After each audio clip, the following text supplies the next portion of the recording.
Hey guys, welcome back to my channel. So for today's video, I wanted to get on here and quickly film my thoughts and a review on the ABH Norvina volume number 4. I was really surprised to see this show up at my door today. It wasn't supposed to be here until later in the week, but I got lucky. Maybe they're making up for the fact that the last order took 3 weeks to get to me. I don't know. But regardless, I am a fan of these bigger palettes. If you don't already own one, they're really nice. I have number 1 and number 3. I've got the purple one and like the orangey toned one. Wasn't so much drawn into the blue and the green themed palette, so I didn't get that one. But when I saw this one and how it's kind of like your everyday neutral with some pops of pink, go ahead and show you in case you have not seen this yet. I knew that this was going to be a palette that I could use pretty much every day if I wanted to. You can do some really like soft glam type of looks. You could spruce it up with some bright pinks. It's got some really gorgeous, like, I'm thinking this is a pressed glitter. I haven't swatched any of these. I was a good girl. I didn't swatch, I didn't touch, I didn't do anything with these. So I wanted to do that on camera with you guys today and give you guys my thoughts and opinions on this palette. So if you guys are interested to hear my thoughts on the volume 4, keep on watching. Okay, so the first thing that I want to do is I want to swatch some of these really beautiful shimmery, sparkly shades because it's where my heart's at right now. I love these shimmery, sparkly eyeshadows. And I do see some in here that look a little bit unique to these types of palettes.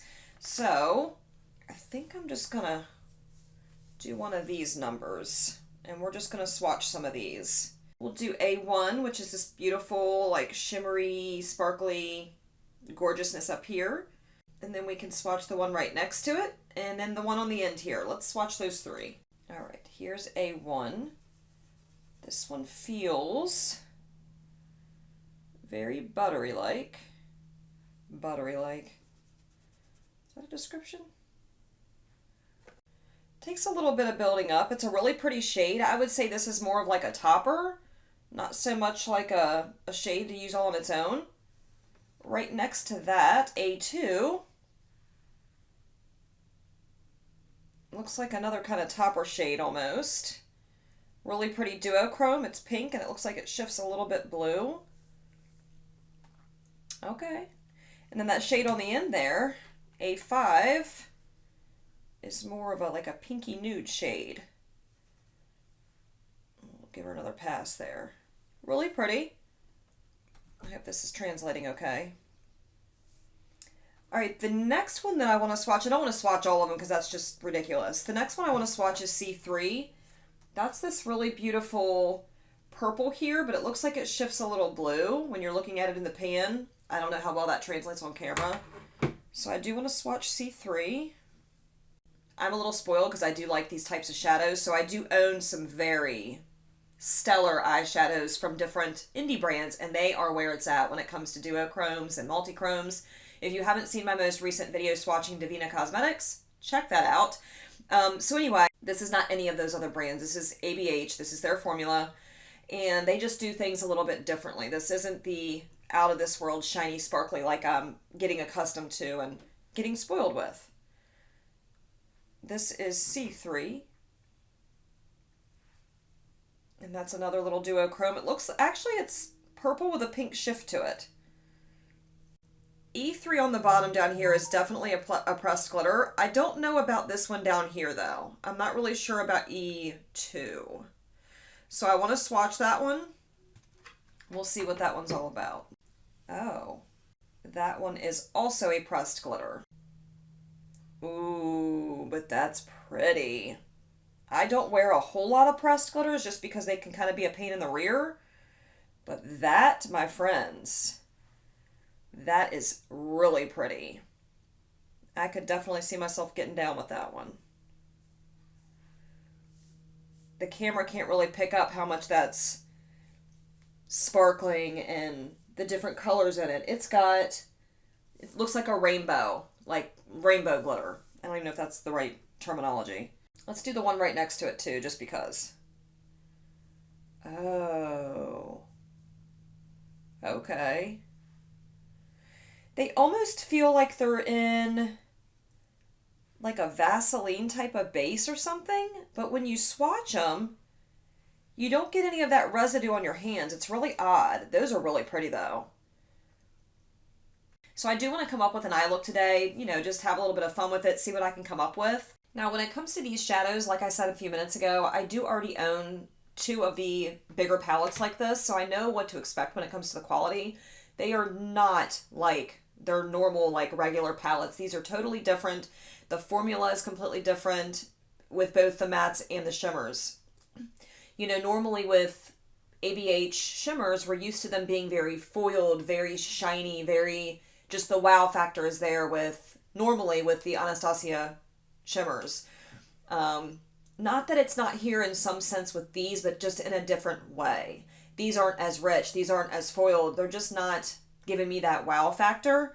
When it comes to the pigments, in regular ABH eyeshadow palettes, the formula is very loose. As soon as you dip your brush in it, anybody that uses ABH shadows knows this. As soon as you dip your brush in, it fluffs everywhere. There's so much fallout. You lose a lot of product that way. So I don't necessarily dislike the quality of the shadows in these bigger palettes because these don't do that. They are a little powdery, but not to that extent. They're a little bit more, I don't know whether I want to say like harder pressed, or maybe it's just a completely different formula. That's what I would believe. It's just completely different. But it's still good nonetheless. You can still create really pretty eye looks with this. I would say if you, I am going to create an eye look with this particular palette, but I would say that if you are thinking about buying these palettes, I would go after these more so for the mattes than I would the shimmers. That's just my honest opinion. So just to stay on brand here, I am going to use the Anastasia Beverly Hills Eye Primer.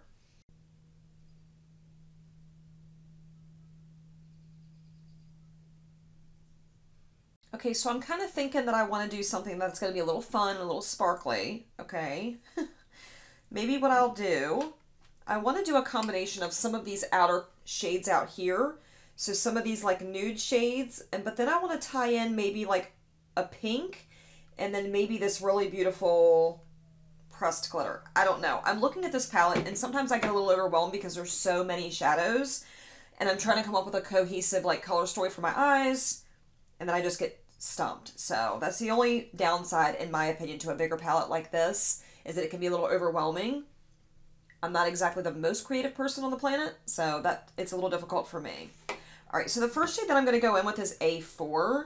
That's this really beautiful nude brown shade up here. And I'm going to take that on a Sonia G Blender Pro brush.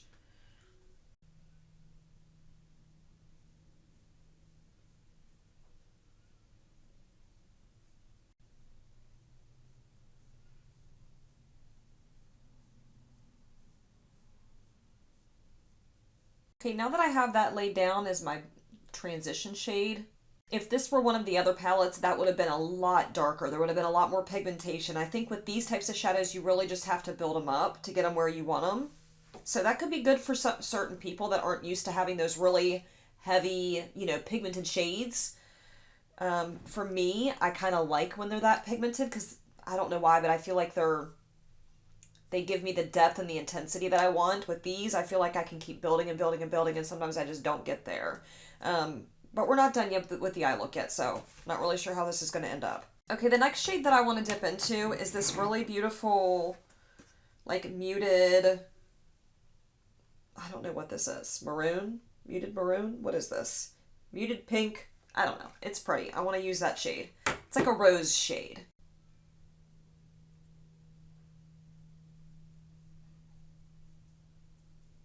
Oh, well that was a pigmented shade. See, I spoke too soon. Had to do that, didn't I?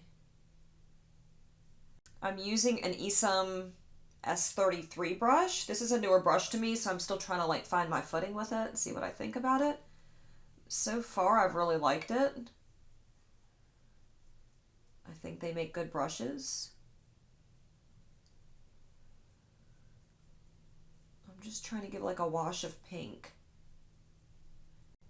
Definitely blend it out really nicely. So I'm going to go back in with that same brush that we used at the beginning, and I'm not going to add any product. I'm just going to kind of blend that together with that first shade. Okay, I think what I want to do now is take this shade B5, which is this shade here on the end. It's a cooler toned brown.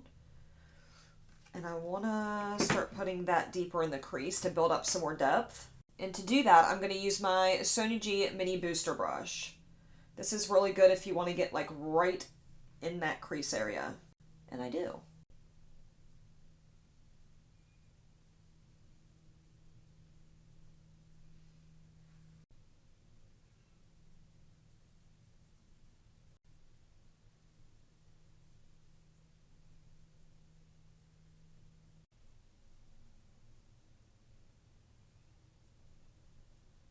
I'm just going in with a little bit more of that pink because I feel like I lost some of that with that brown shade.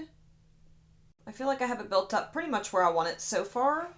It's just, you know, kind of smoky and pinky. So something that I'm noticing is that the deepest shade in this palette is the shade I just used. Or is it E4? The two deepest shades. We have E4 down here, and then we have this really pretty brown that I just used up here, this B5. So if I wanted to do something really dark and smoky, I think I might struggle with that a little bit. I feel like they should have put a really, really rich dark brown in here. And they didn't. Because B5, I mean, it's kind of dark, but it's muted a little bit. And it's a little cool toned. So that's pretty much as much depth as I'm going to get on the outside, unless I add some of E4, which is like that cranberry shade. Do I want to do that? I'm going to take my Smith 253 brush to pack on some of B5 in that outer corner and just see if that helps to kind of get some more depth here. Like not using a fluffy brush.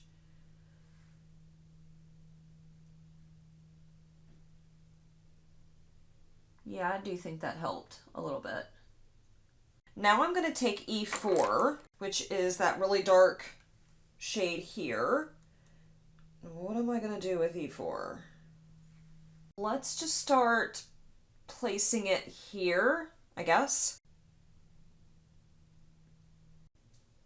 Whoa, I feel like it's removing the other shade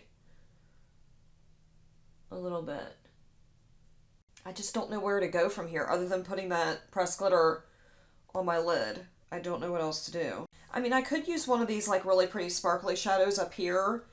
I'm sure that would just end up, you know, with a really decent neutral look, but I kind of wanted to be a little extra. So if I took A5, which is this shadow here, that would look really nice across the lid.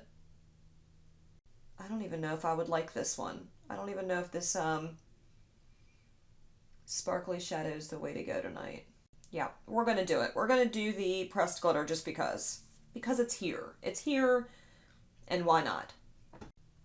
Okay. I'm going to take some of the NYX glitter primer on a concealer brush. I'm going to take the Morphe M124, really good for this type of purpose. And we're just going to do it like we're doing a cut crease. I'm going to draw the shape and we're going to slap that glitter on there. I'm doing this because I don't want big chunks of glitter in my eyeball. As you guys know, most glitter that size is not eye safe. Be very careful if you're using it around your eye area. I'm not encouraging anybody else to do so. It's my eyeballs. I've used glitter a lot. Gonna put it on my eyelid.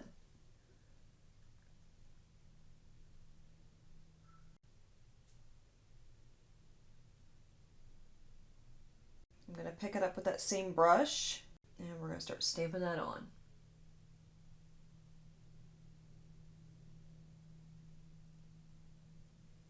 Ooh, that's pretty.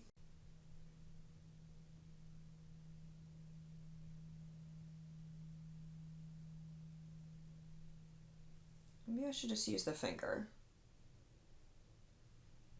Whoa. I mean, that is super pretty. Most definitely. Alright, so I guess what I'm going to do now is number one, pray that it doesn't get in my eyeball, and number two, I'm going to build up that outer color and try to make it mesh just a little bit better.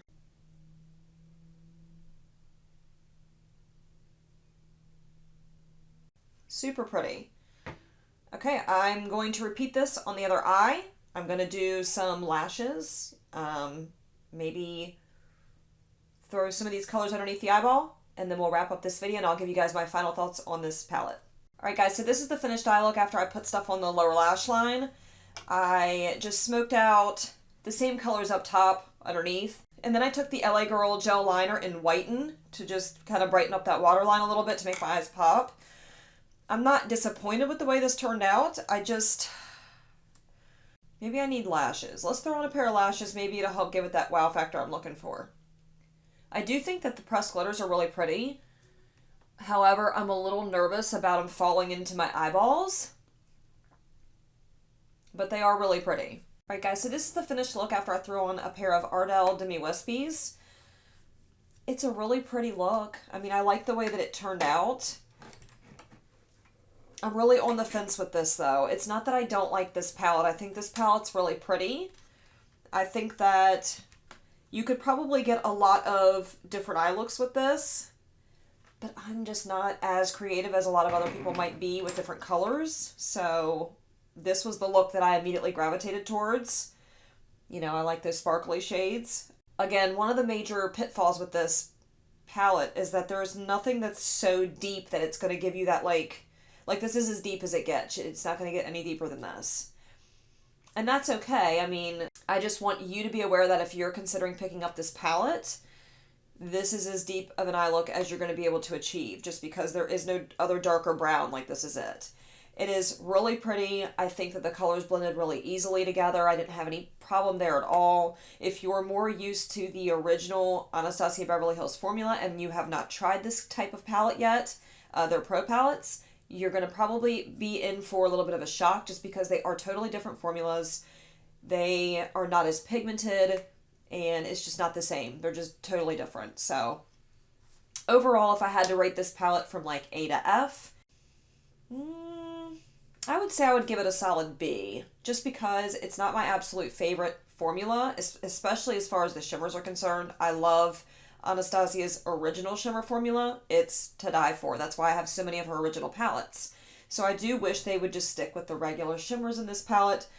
As far as the mattes go, I do like the mattes. You just have to do a little bit of building up to get them to be as pigmented as you would like them to be. I think this would be like a great beginner's palette if you're somebody that's not that skilled with eyeshadow and you're not used to having to really blend out like really heavy pigments. This could really work well for you because you'd have to kind of build those shades up a little bit. Some people really like shadows like that where you have to build things up to get the intensity that you want.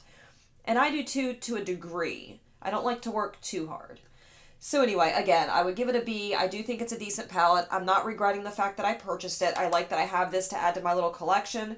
I feel like if I wanted to come up with an eye look between those three palettes, I can come up with just about anything as long as it doesn't involve green or blue, because I don't have that one, but that's okay. So what do you guys think about the eye look? Not too shabby. I think it's nice and sparkly. I feel like it got a little bit muddy on the outside here because of that glitter glue that I put down, so that's not really the shadow's fault. It's just where I placed the glitter primer. But overall, I like it. I think it turned out decent. So let me know down below if you guys are planning on picking up this palette, or if maybe you already have it on the way in the mail. I want to know. Leave me some feedback down below.